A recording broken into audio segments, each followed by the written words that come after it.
Hey, Stacey. Thanks for coming on the podcast today. Hi, Shane. Nice to see you. I'm happy to be here. Thanks. Yeah, so today you and I have an interesting discussion planned. You've recently written a book, and I'll get the title correct here, Love and Soul Making, Searching the Depths of Romantic Love. And really what it was about, and I read it, and it was a really cool, interesting look at the relationship between, ourselves and romantic love, and what that means for the sort of different parts of who we are and the life in general. And we'll get to some technical terms in a moment, but it's based on a depth psychology framework, which is from where you predominantly operate, and that's sort of founded very much on Carl Jung and things like archetypes and mythology, and it's a really wonderful joining of those kind of ways of thinking about things, right? And exploring the depths and what happens in relationships and what we learn and what their function is and how important it is for humans. And so I'm really glad to have you on to talk about this today. So maybe before we get into a discussion, we should just have a little bit of clarification of terms, right? So there's a few terms that I think will be helpful to sort of just get clear about before we get started. So the main story or myth that you use in your book is the story of Eros and Psyche, right? So could you maybe just explain a little bit about, who those people or characters are and how they fit into this narrative? Sure. I'll start with showing the cover of the book, specifically, well, shameless promotion, but also yeah, go for it. Eros and Psyche are on the cover. So this is the god Eros, Mm-hmm. who's also known more commonly as Cupid. In earlier times, he was also known as Amor, love.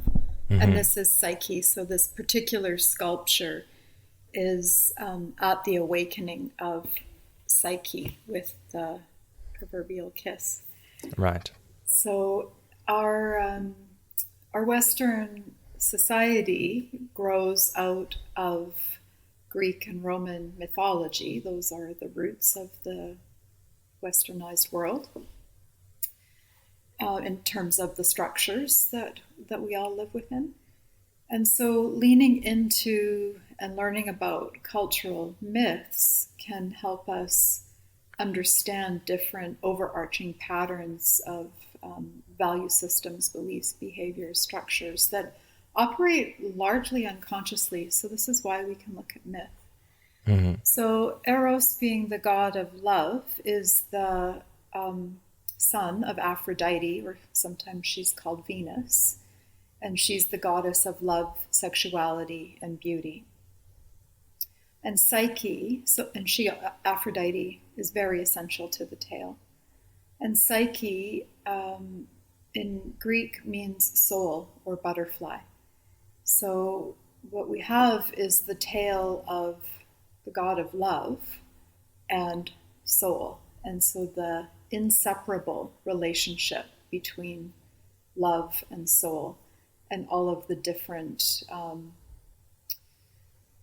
milestones that I'm using that as a nice word. It's an understatement. The trials and tribulations. Yeah, the trials and tribulations is what they actually are. That Psyche, soul, goes through in order for her great achievement of partnering, uniting, having the marriage union, the conjunctio with the god of love, Eros. Mm-hmm. So I track that tale. It's woven through the book as a bit of a map for the experience of romantic love in the external lived world, and also, really importantly, which is the orientation of depth psychology in the internal world. So how soul and psyche develop within the individual and within the collective unconscious as well. Right. And so, words like soul, right, have complicated connotations because there's so many different interpretations, and meanings to different people for all sorts of reasons. And so what exactly do you mean in this case by, the soul of a person? Yeah.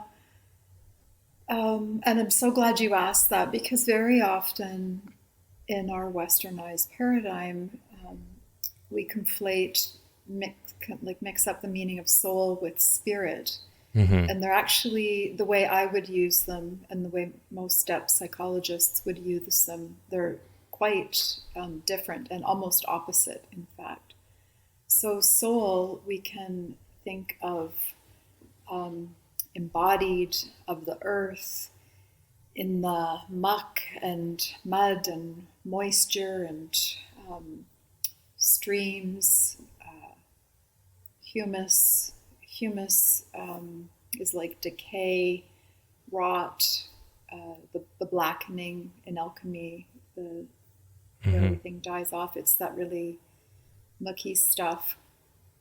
It's really very connected with the body. So it's the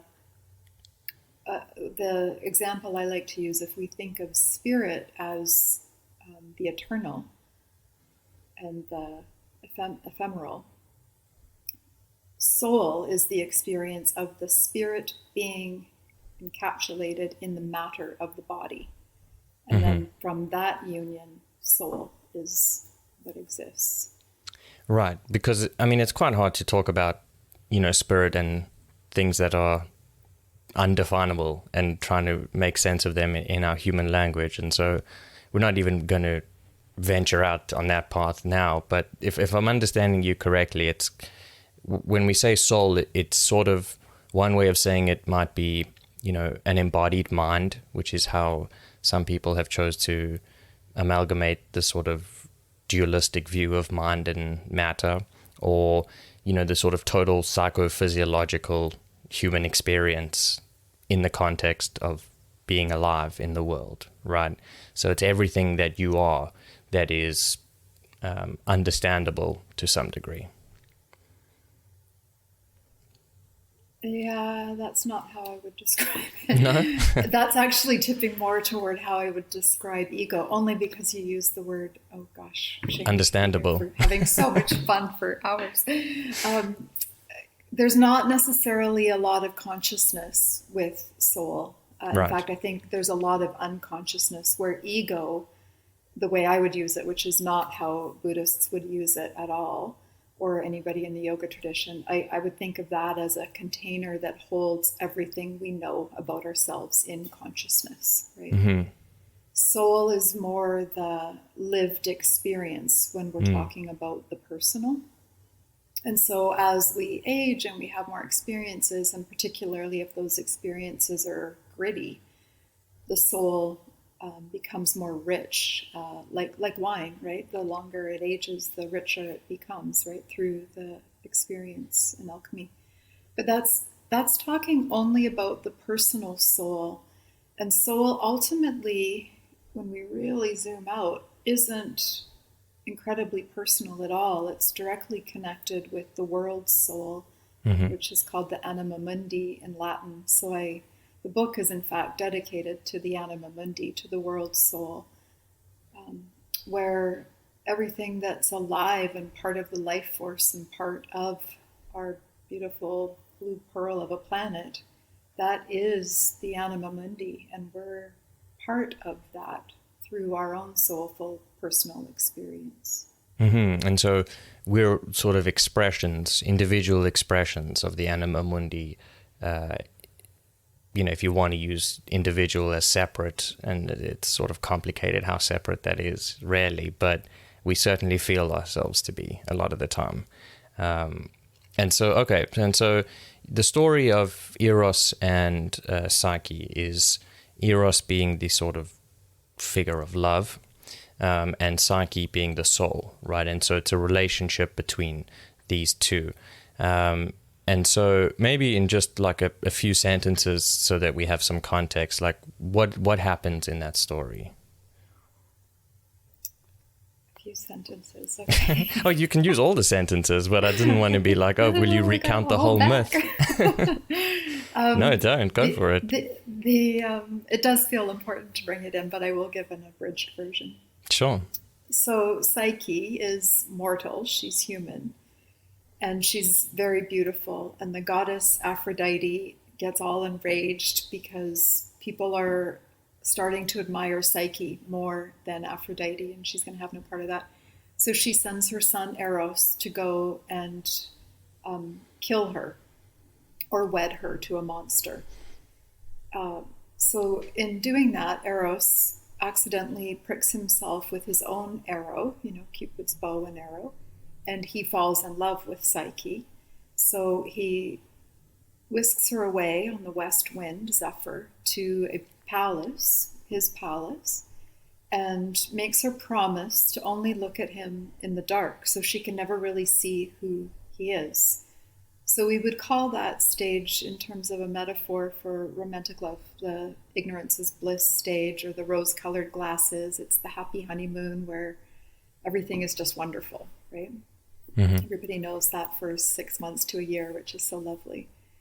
And then she ends up being persuaded by her jealous sisters, who plant all kinds of seeds of doubt, to look upon this horrible monster, the dragon perhaps. And so she does with her knife and her lamp, and a drop of oil lands on him at the same time that she sees he's this beautiful god of love. But she's awoken him with the hot oil, and he's all up in a rage, and he flies off. He's winged, flies off, betrayed, has a big rant about his betrayal, and then kind of leaves her abandoned and in anguish. And then the next very long part of the myth, Psyche eventually goes to Aphrodite, the mother, and asks how she can win the favor of Eros back. And so Aphrodite still is trying to get rid of her and gives her 4 impossible tasks, being sure that each one will definitely kill her. But what happens in each one is she gains more and more skill and fortitude and wisdom and aid. She receives help along the way. Mm-hmm. Until we'll probably revisit some of those tasks as we talk, but by the end of the tasks, she ends up going completely unconscious as she's returning to the upper world from Hades, the underworld. And Eros then finally, because he's gone most of the time, comes back and wakes her with either a kiss or another prick of the arrow, depends on the version, the translation. And then they're married. The wrap-up is all very, very fast. She's pregnant, we learn, which was a bit of a surprise. She gives birth to a girl, and the girl who's born, her name often translates as pleasure or harmony. As in, like, the union. As in, when they're united, that's the child comes out of that. And also importantly, Psyche gets her own wings as well and becomes deified on Olympus too. You know, it's interesting. Before we get into that story, what I always love about and find fascinating about Greek mythology is that the gods, the pantheon of gods, they're very human, at least in their emotional capacity, right? You would think that any sort of deified being would not be subject to things like jealousy and vengeance and things like that. But rarely the stories are exact personifications of those and the consequences that they bear, unintended or otherwise. What's your sense of why that is? Well, in terms of archetypal psychology, we would say that it is the gods that bring up our really intense emotional affects. And so anytime we're triggered into some sort of complex, right, or anytime we're triggered, I don't particularly care for the word triggered, but people know it. Anytime there's a complex activated, like somebody is outrageously jealous, for example, or fearing abandonment and feels like their life is over, like all of those are archetypal experiences. So if we go in therapy, go down into the what is under that, what is under that, what is under that, we find that at the core there's a God or goddess that is the personification of that emotional affect. And so our emotions, where we feel out of control, like our conscious personality is not the one driving, then we can say, okay, an archetype has taken over and co-opted the conscious personality. Who is this archetype that is needing attention right now? And we follow that by going into the feeling and therefore under, right? So jealousy very often is associated with Aphrodite. It's also associated with Hera as the archetype of the wife. Needing radical aloneness would be associated with Artemis, the goddess of the wild virgin forests.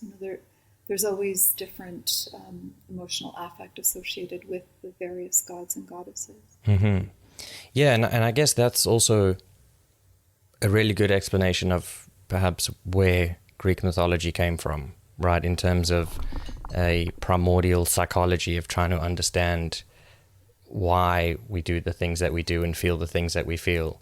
And, when we're overcome with a particular emotion that doesn't feel like we started it, or, the ego as is sort of goes, well, I'm just overcome with anger or with whatever it is. It feels like there's some sort of external force that's being acted upon us. And then, in that sort of tradition, it's about figuring out, okay, well, what do we do to appease the gods, to get rid of this or bypass through this, affect state, which is really fascinating. And I think it's a really cool way of understanding, humans and emotions, because, we like stories and they resonate with us. And stories have been a part of human history for just about ever, as far as I know. And the best way to communicate something to people is often through the medium of storytelling, right? And then they sort of just become mythologized at some point, where there are such powerful images that are contained in one story that they can be talked about and analyzed and applied to various situations sort of forevermore, right? And story and image and personification of these really rich figures, they speak to us on so many levels that are including our conscious level, but also, Psyche, she speaks in symbolic language and metaphor. So, and the body speaks in its own language. Like, there's so many ways we understand and communicate. So when we speak with story, metaphor, symbol, personification, we can really understand things, like, that feeling of really understanding in our bones much more than when we're up here spinning in our heads. Yeah, and we do. And that's why people go to painstaking lengths to try to articulate feelings and, ideas that are more experiential than they are, being able to phrase it out, whatever the word is. And so it's a very powerful tool. And also, what I really liked about your book was that you incorporated a lot of dream, I don't want to say analysis per se, because I know you try to avoid the sort of interpretive route, and it's more just about looking at what's happening in these dreams. But that's one of the ways that I think is easily identifiable as how our unconscious communicates, right? In this symbolic, confusing a lot of the time, doesn't sort of conform to the physics of the normal world, and what that sort of means, what the message is, what our unconscious or the archetypes are trying to communicate to us. And that's one of the imagistic ways. Yeah, dreams definitely are one of the ways the archetypes of the collective unconscious come into our personal unconscious and then come into our consciousness. And you're right, I generally shy away from analyzing, because that's very rational, it's all mind, and rather work on relational. So we come into relationship with these figures. We come into relationship with figures like Aphrodite, Eros, Psyche, or in dreams it might be a husky. A husky is one that appears often for me, or bear, or a person that people often shape-shift in dreams. So coming into relationship with these figures allows them to grow and evolve rather than keeps them small in the, this is what this thing means, right? Mm-hmm. So it allows it to grow, which we need to do. So they're quite autonomous. We know they're quite autonomous because when the emotions come, we don't choose them, especially if somebody's in an outrage, for example. We don't choose it, it happens, right? So they operate very autonomously. I always worry when people talk about, I have control of my emotions, and I'm like, do you, or are you just disconnected from your body, probably, you know? Yeah. We don't really have a lot of control. We can consciously relate to them, though, and we can interact with them in healthy ways so that we don't cause destruction in our external relationships. Mm-hmm. So I guess it's, instead of thinking about it in terms of controlling our emotions, it's more like having the ability to regulate and understand and not be so overcome by them. So it's a matter of being or saying or feeling or some combination of all of them, like, this is why I'm feeling this anger, right? But it's not going to lead me to lashing out or shouting or physical, assaulting or any kind of stuff like that, because there's some aspect of you that knows what it is and how to regulate it, and that it's important because it's necessary oftentimes to say, okay, well, here's why I'm angry, and either you're explaining it to someone else or maybe even just to yourself to understand, and then say, well, okay, well, where do we go from here, right? What does this look like? And that's a more healthy way of dealing with it, rather than the sort of control mechanism of just like shutting down or being like, I won't feel this, right? Mm-hmm. That's a more repressive function. Right. And eventually it comes out, right? So we can only repress and suppress for so long, and then it comes out. So we can, and often, especially something as strong as anger, we won't necessarily know what has activated that anger. And it might take a few days for it to calm. And then often if it's a really big activation, it might take even 3 days, and the help of a close friend or therapist to like, okay, let's unpack what happened here and what are the deeper roots that this extends back to. And then in doing that, we aren't just sort of volleyed around indefinitely for the rest of our lives by these archetypal affects. Instead, we work through the complexes so they don't become so activating going forward. Or if they are, they pass more quickly and more gently, and we know what's happening so we can accept it and know it leaves. And it just, the more we come into that awareness and acceptance, the more we can shift those experiences. Yeah, 100%. And what I also really liked that you spoke about in your book was this notion of the human condition being sacred and not something to be changed per se. Change maybe isn't the right word, but it's this idea that, we often try and say, I don't want to feel negative emotion. How do I avoid that at all cost? Or, I need these particular things to fulfill me and make me feel good and find meaning that way. And rather an approach that's more grounded, let's say, is to say, okay, well, being human means experiencing emotion, and that includes the good and the bad, right? And this is also one of the central themes of the book, which is that suffering has purpose, right? Like you don't know what's good unless you've experienced what's bad, is a sort of simple, oversimplified way of saying it. But in that, there is a sacredness of saying, let's say grief.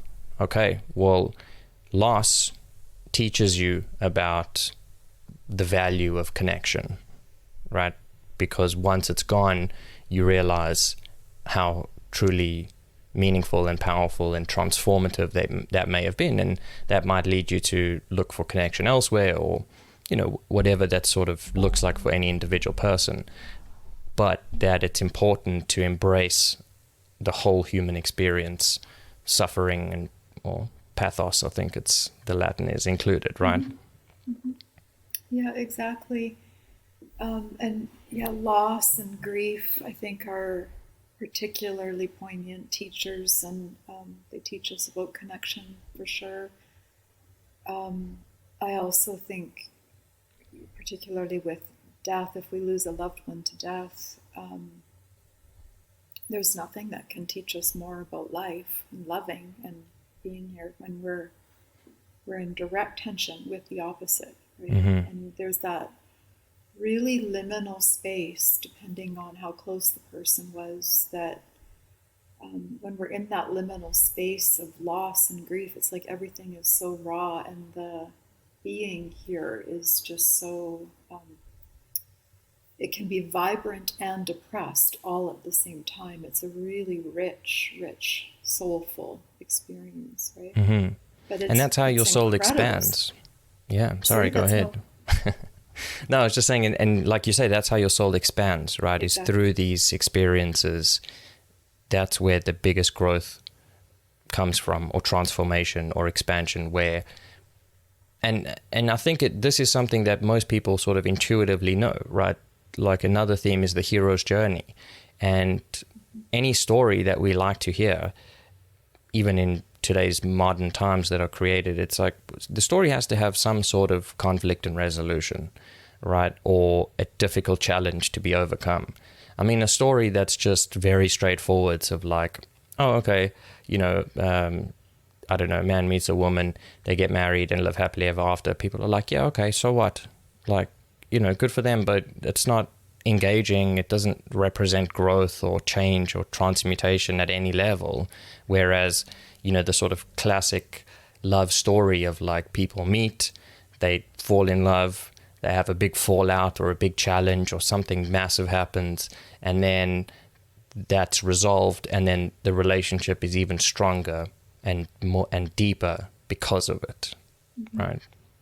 And that would be, well, first of all, much closer to reality than the first analogy that you made, but that would also be following the Psyche and Eros story. So when we're into the task, so first there's the big betrayal and the loss, and he leaves. It's drama. Drama. Yeah. He actually stands in a sequoia tree or something and has a big fit. It's like, really? But we've all, like, it's relatable, Yeah. Goes on a rant. And then each of the tasks, all three of them, Psyche comes to a moment where it's so impossible, she surrenders to death and she contemplates suicide. So suicide, that fantasy that is not meant to be literalized, it's symbolic. It always seems to have a place so that the new life can emerge, right? So she gets to the hopeless despair, suicide, can't do this anymore, maybe I'll throw myself into the river or off the tower. There's the three different things. And then some sort of natural aid comes, an act of grace. And I think that also really mirrors what happens psychologically. Some other aspect of our psyche that was previously completely unconscious to us comes to our help and gives us guidance. And somehow we go from complete collapse, I can't do this, to, oh, maybe I could just do this next little thing, and there's like another step in front of us. And so through those tasks, and she completes all of them, we can see that as also mirroring not only the psychological development of the individual, but also the development of the individual's capacity for relatedness, whether or not one is partnered. So if there is a partnership and it's a transformational growth opportunity type partnership, trying to spin it nicely, if there's a lot of struggle, there will be those different milestones, and not every threshold will be crossed with the same person, right? Sometimes that relationship might end and there might be a period of integrating that, and then the next task or next challenge will come along.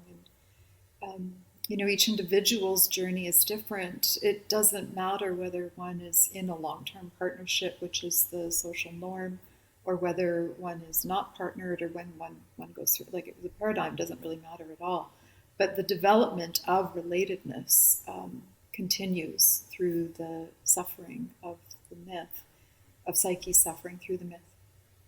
So suffering, which is unavoidable, which is where we started in this part, if we can find meaning from it and what can be the elixir and the healing from it, then we don't just suffer blindly and without purpose. When there's some meaning making that can come of it, then it makes it more endurable, right? It doesn't make the suffering go away, but it does make it more, we can tolerable, make sense out of it. And we're more willing to go through it knowingly, right? Yes. And that's like anything that requires a huge amount of effort to do, that you deem worthy of the outcome or the reward at the end of it, even if you don't know exactly what that is. A sort of simple comparison, maybe too simple, is like, if you want to be super fit and you need to go to the gym, right, and eat healthy, that requires sacrifice, and it requires a huge amount of effort, and it's difficult, and there are lots of struggles that you'll go through at different points depending on how far you want it to go or whatever. But the point is, like, you do that knowing that you're doing it for a reason, right? If you were just essentially torturing yourself at gym every day and you were like, there's no point to this, I mean, it would be insane to continue doing it. It would at least feel insane. You might do it anyway, but that's really, a sort of simple comparison. But just before we carry on, back to this idea of, Psyche's suicidality, right? I thought that was a very interesting and powerful element, because it kind of encapsulated for me a few things. Firstly, the intensity of the challenge or the challenges that she was facing, right? These weren't menial challenges. These were like, this is so difficult that I feel like giving up, right? I don't know what to do, and I don't see I have any other options. Then there's the element of, the grace coming in, and that sort of unconscious part of ourselves coming to transform or redirect, or say, okay, well, actually, here's what you can do, or something like that. Or in the stories, it comes in the form of various natural phenomena coming to her aid, right?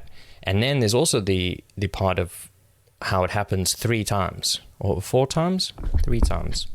3 times. The 4th time, 4 times.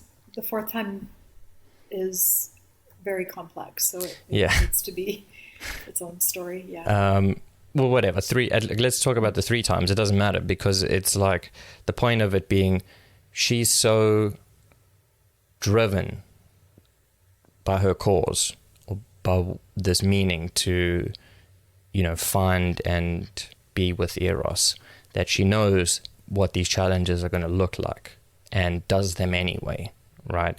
You might say, well, she didn't really know the first one, how bad it was going to be. And so once she got through that, she, maybe would have given up, because she was like, that was such a low point. I don't want to ever go there again, knowing that there's more stuff coming. And instead, though, she goes back, right? She's like, well, I'm going back again because this is that important to me. And that was also just such a huge, way of looking at how powerful love is for people and what they're willing to do for it. And it's so important. There's 2 subtle things at play there. So the gym is a great analogy, actually. If you do not love going to the gym, you will not be able to persist. You have to love it, right? She's pursuing love. So love has to be the thing that will give you the vitality all of us, not just you, but that the person needs to be motivated out of love, or they won't be able to persevere.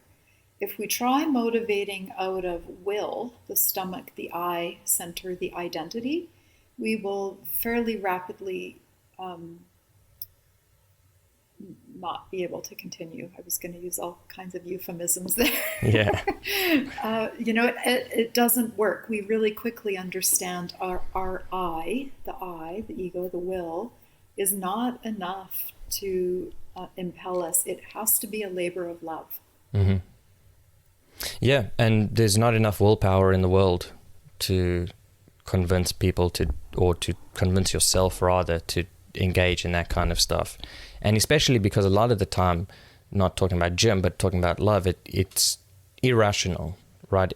In the sense that it contradicts our rational and logical reasoning functions. Mm-hmm. And we're very much accustomed and accultured to giving that priority of, if it's not logical or reasonable, it's not a good idea, right? Which is, I mean, it comes from a good place, I would say, but it's not really how the world works some of the time, or at least not where the best things come from. Any creative endeavor, you look at any creator, and there's often no real reason and logic behind what they do, and yet what they create are some of the most beautiful works of art or whatever that anyone has ever seen, right? Mm-hmm. Or could see, and that you can't get there with a logical, like, step by step. And sometimes you even see people trying, where the creative process has basically been reduced to a formula, and you try and recreate the steps, and you can sort of do it, but there's something missing, right? There's some essence that isn't there, that is much more than just what we can think and rationalize about. It's more of a felt connection, even to art, right? Yeah, I love that you brought in the creative process. There's the connection between love and soul and creativity is it's inseparable. Like, when we're connecting with love and soul, it's so generative. So much new life can come out of that place. Mm-hmm. That creative process. And you're absolutely right, it defies rationality and logic. Like, feeling and emotion is something we have in our bodies, in the core of our bodies. It's not up here doing Rubik's cubes. Not to minimize the mind. A brilliant mind is a wonderful gift, but feeling that soulfulness, that's really in the core of a person's physicality, right? And it's about balance, and incorporating both elements of ourselves into our lives. And it's not always easy or straightforward, and it often goes out of balance, and then you need to sort of figure out how to rebalance yourself. Nor are we suggesting that people sort of just blatantly follow any impulse that they feel, because that's not a good idea. Sometimes your mind is correct in telling you that this is dangerous or dumb or a bad idea, but well, impulse is I got to jump in on that one. Yeah. Impulse is a really important word, because it's directly connected with the archetypes, and archetypes have really primal, they're connected to the instincts, so there's really primal desires that can come up from there, right?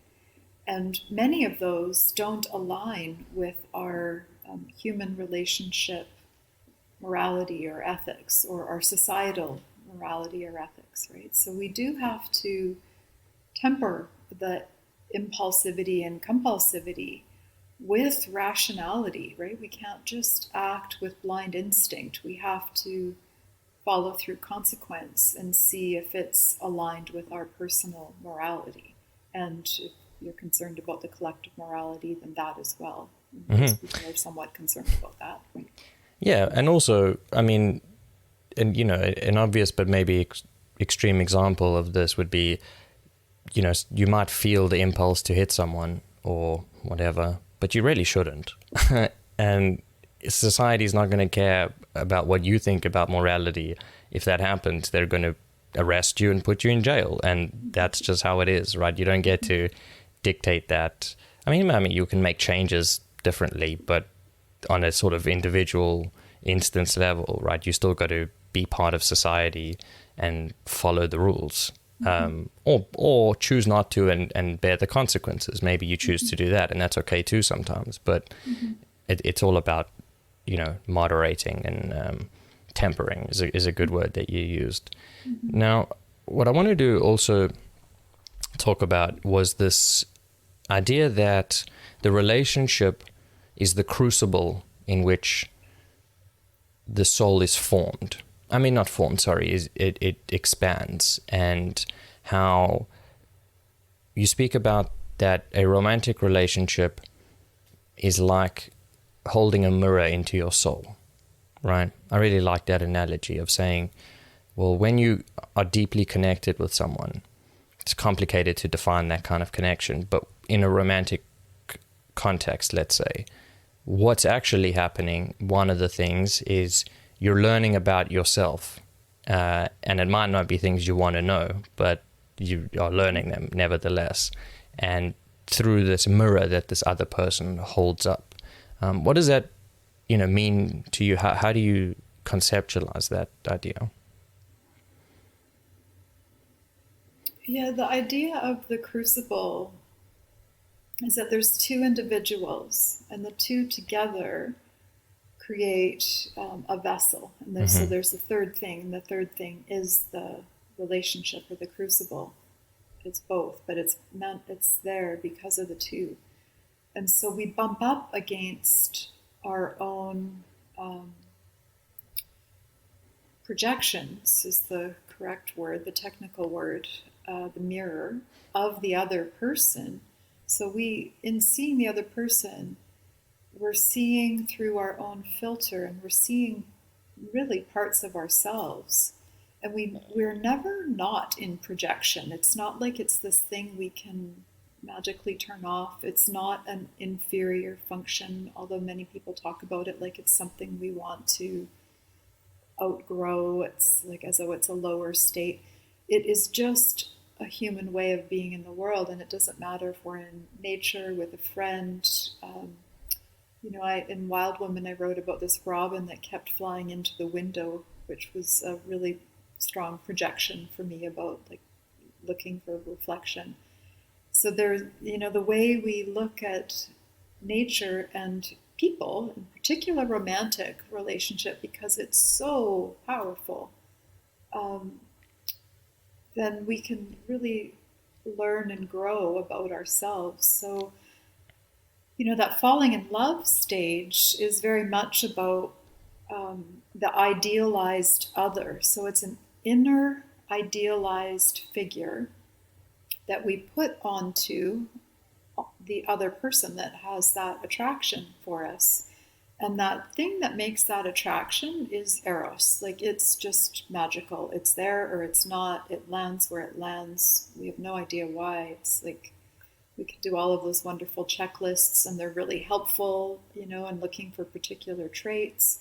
But there's nothing we can do to manifest Eros. It's there or it's not. Mm-hmm. So when that's present, then we can really start to unpack, okay, what do I see in this person? Are those qualities strengths? Are they weaknesses? Where are they in me? Are they in shadow? Did I used to have them? Do I need to develop them? And we can start to be curious. But we want to, again, not be over analytical, because too much consciousness, the lamplight, squelches Eros. Yeah. And he flies off in a fit. So we have to be aware that the process is going, be aware that we're projecting, and be curious, ultimately be curious about who is this other person. We see them one way, but then we have to let them present as they actually are, and not resist when they show up differently than our idealized version of them is, right? So curiosity about the other is so important as a guide. Right, because, too much light is blinding. There's another way of saying it, and you get lost in the analysis process of just why, and what does this mean? And, it's helpful, certainly, for expansion at some level, but too much of it can ruin it as well. Yeah. And so, Yeah, and I guess it's about accepting first and foremost that, yeah, you're going to be projecting onto other people, right? And it's going to come to a real head in a romantic situation, even if it's not a reciprocal romantic situation, where you're saying, this person, I see this person as embodying all of these things, and that may or may not be true about them in reality.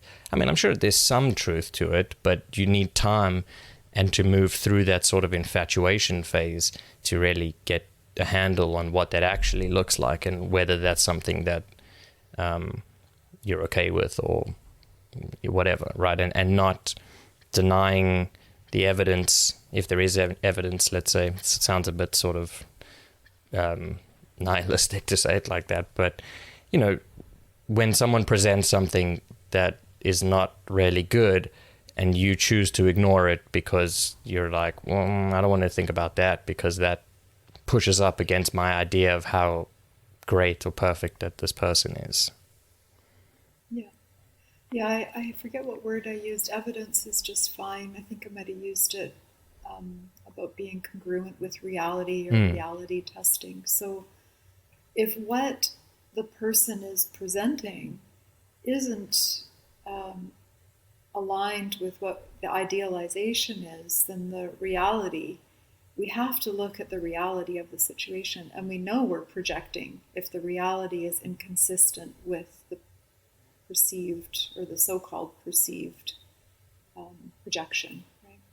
Right, so it may be congruent. You may be projecting and that person actually has those qualities and you love that about them. But you need to know that that's the case, be curious to find out, and be willing to have that not be the case. Otherwise, you blind yourself in a different way, and that will, you know, come up later on and cause all sorts of problems. Yeah. And curiosity, you know, so often long-term relationships get a bit dull, particularly after they've had kids and it's difficult to stay connected and so on. And one of the really easy, great ways couples can bring back Eros, like create the conditions that Eros can return. You can't like bring it back, but you can create the conditions that it can come back, is to be curious. So treating the person not as somebody you've known for 15 years, but as a new person. What are they doing today? How is that happening? What are their feelings? So being interested and curious keeps an aliveness and a connection so that Eros can come back to those really long-term relationships that can become difficult for people to continue in.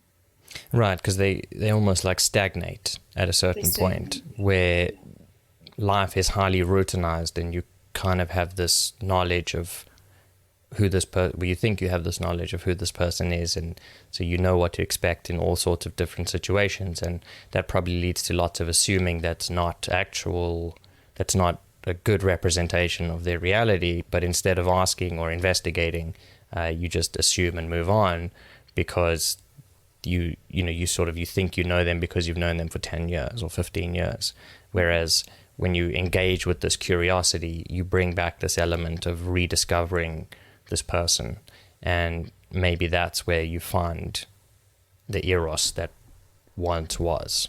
Mm-hmm. Yeah, exactly. Yeah. Well, I mean, listen, it's a very complicated situation, and it's always fascinated me how driven people are by romantic relationships, not excluding myself, just how that's arguably one of the most, or if not the most powerful drive within us. Maybe second to survival, probably. And, you know, you could take that from like an evolutionary perspective, and it's all about sort of survival and reproduction, and maybe there's some truth in that, but I mean, there's definitely truth in it, but it's not helpful for understanding, you know, a mythology and the sort of intricacies of human connection. That's more primal. And, you know, I wonder if you could even talk about animal species having the same kind of relationships, even in the ones that are, you know, that like mate for life, or the I don't know what, I don't think you would call it monogamy, but certain species of animals, like penguins, and I think you said swans in the book, they do that, and that's completely unconscious in the way that we're using conscious and unconscious, where they probably have very little, if any, conscious reality other than just being in the moment and as the moment, and just this is just how it goes, right? So there's a really interesting look at how evolution has impacted this system. Have you encountered that or thought about that to any degree? With evolution? Yeah. Or, well, I mean, evolutionary psychology is always quite interesting. You know, it's very much survival of the fittest. And, you know, and it certainly is a big factor, and there's particular instances or couples or scenarios that you can really see it activate, which is interesting in itself. Mm-hmm. But there's the animal kingdom. So, and of course, we're animals. Like, we are not. We have, you know, our rational minds, which is arguably a very strong differentiating factor. I'm not denying that. But animals are so connected to the archetypal through their instincts, right? So archetypes and instincts being like those are the same things. So when we observe animals acting out of particular behaviors that is just part of their nature, you know, then we can observe what that particular species is prone to. The swan was really interesting. It was the archetype of this book, just fortuitously, because Aphrodite was a very big influencer through this whole book and the labor of love that it took to write it. It was definitely a toil. But the swan, they do mate for life, which is interesting as an instinct. And the swan behind my house had lost its partner, and it had been unpartnered for years. And sometimes I learned through researching about swans is they choose to not repartner, which is like, that's an interesting instinct to observe in the animal kingdom, because of course we can see that with people. Mm-hmm.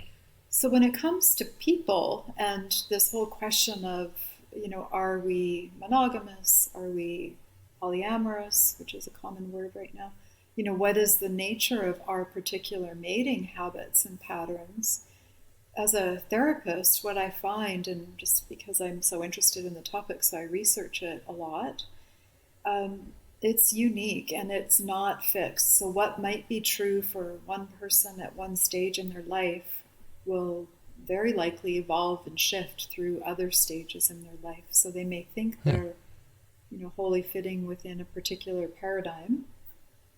And then as things go along, that can just change. It just changes. It's not like they allow themselves to be free and more wholly authentic, but also it's just fluid and it moves and it shifts and it changes. So allowing that as a species, you know, what's right for each person at each stage, and in fact each moment is just right, you know, and accepting that for each person.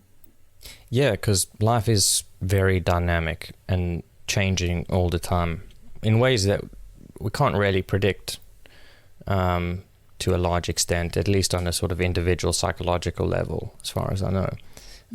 And so it makes sense that people have different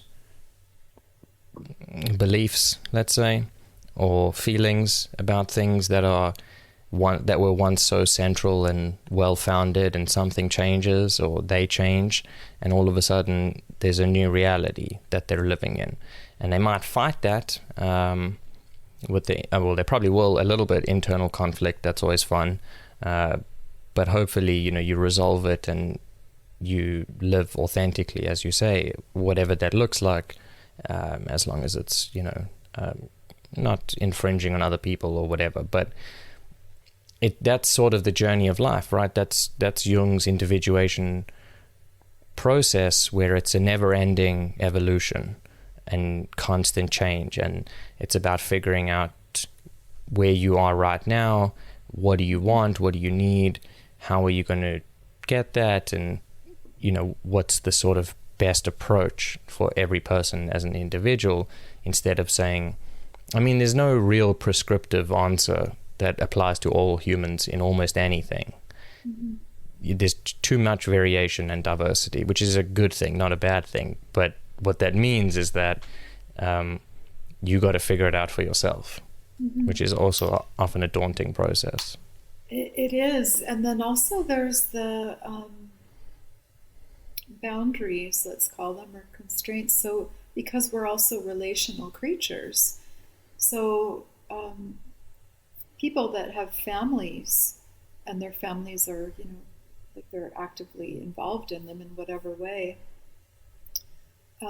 you can't just like do what's best for you as an individual. You have the constraints of what's for the greater good of the family, and how do we navigate that, right? And so because each person can't just, compromise is required. Each person can't say, well, it's my way, or it's my way, it's my way. There's always compromise required. And so negotiating those kinds of challenges also very much brings up power dynamics and priorities and values and ideals, and all of those are going to be really unique for each person in the family. And then how that gets navigated, that again, that's the grist for the mill. That's the stuff where soul is made. That's the places we grow and stretch, and it requires creativity, right? To be able to resolve these problems that have constraints, it requires creativity to come up with a solution that can work for the majority, or work the best for the majority. Right? Yeah, figure out the best option given the situation for everyone involved, whatever that happens to look like. And yeah, I mean, navigating life and all its complexities, at least from my perspective, it seems like the main virtues that people need are strength and courage, vulnerability as opposed to like weakness, because it's good to be vulnerable. It's problematic to be weak, I think, if we want to make a distinction. Not problematic, but that's the sort of, anyway, different topic. But vulnerability is good.